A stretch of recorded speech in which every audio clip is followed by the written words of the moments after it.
Hello students! In this video we're going to continue talking about parallel lines and transversals. This time we are trying to verify that the lines are parallel by proving what angles must be congruent. Let's take a look at this first example. This says that line T is parallel to line S if and only if angle 8 is congruent to some other angle. I think this is supposed to be T. There we go. Okay, so here's line T. Here's line S. Okay, and here's angle 8. Now, if you watched my last angle, you know what my eye looks for first. My eye looks for a set of corresponding angles. Well, angle 6 is corresponding to angle 8. They're both on the upper left side of their intersection. So if angle 8 is congruent to angle 6, then we have a set of parallel lines due to the corresponding angle postulate.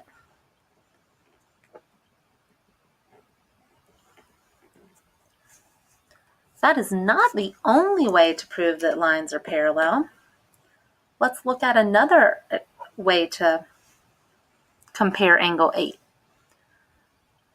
Angle 8 is also congruent to angle 4.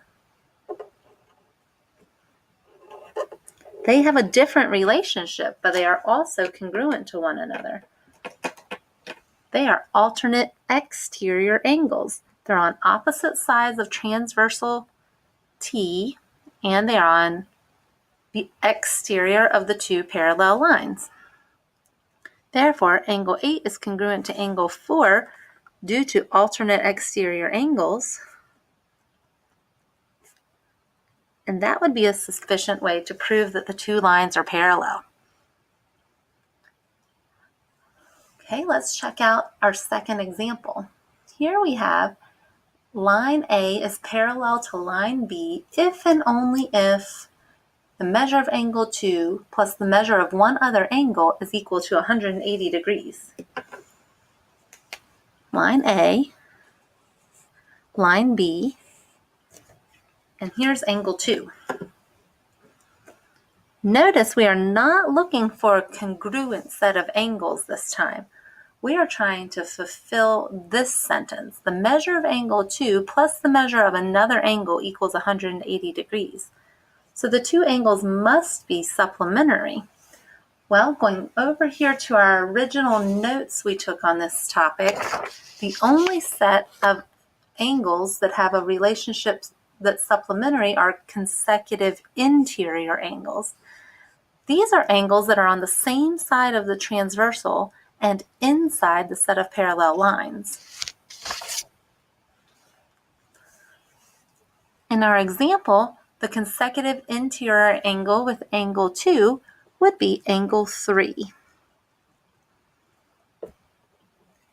These two angles adding up to 180 degrees would ensure that line A is parallel to line B.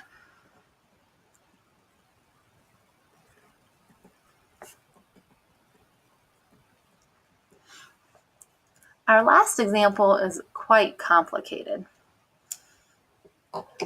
We are trying to prove that line R is parallel to line S using angle 1. One thing to notice is that angle 1 is an acute angle. Another thing to notice is that angle 1 is created using line Q and line R.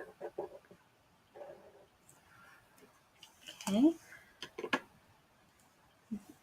If we cover up line Q and look down line T as the transversal, of course my eye looks for the corresponding angles first. The corresponding angle to angle 1 is angle 7.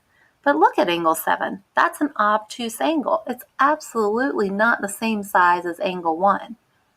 That means that this line is not a line that was used to make angle 1. Cover up transversal T and look down transversal Q. Now when I'm looking for corresponding angles that are congruent, my eye gravitates towards angle 9. Angle 9 is corresponding to angle 1. It's made from the sides of line Q and a parallel line, just like angle 1.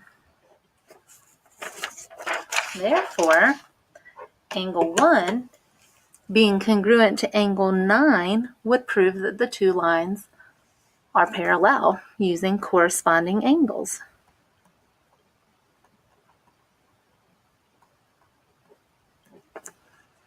Like our first example, there's an alternative we could use here. Look at this transversal again. What other angle would be congruent to angle 1 using the laws of parallel lines? It would be angle 11 out here.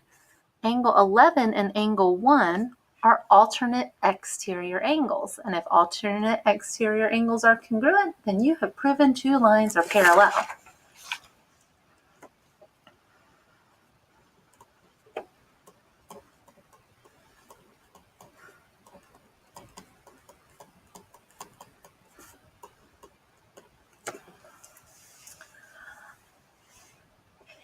In our next set of example problems, we are really being quizzed on our vocabulary skills here. The directions say, fill in the blank with the name of the angle pair. What best describes the relationship between, check out our first example, angle BAC, B to A to C here, and angle DCA, D to A, or D to C to A here. So there's a lot of distraction in this picture. We really don't need this entire half of the picture to find our angle pair. These two angles are inside the parallel lines and on opposite sides of the transversal. That is what's known as alternate interior angles.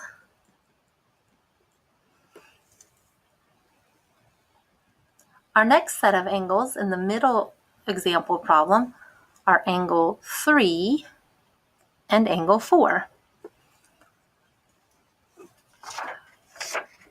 This excludes this entire upper set of angles. We are really just looking at the lower intersection.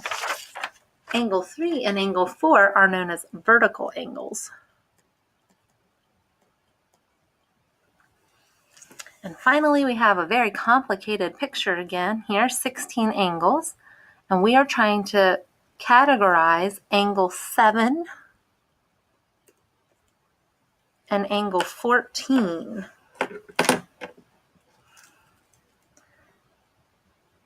Again, a good idea would be to cover up what is not being used. We don't need these 8 angles on top to see angle 7 and angle 14. If I cover them up, I can make my decision much easier. Angle 7 and angle 14 are on the outside of the parallel lines and they're on different sides of transversal D. Therefore, they're alternate exterior angles.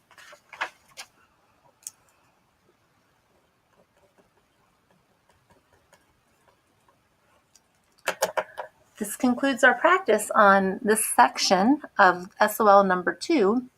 Happy studying!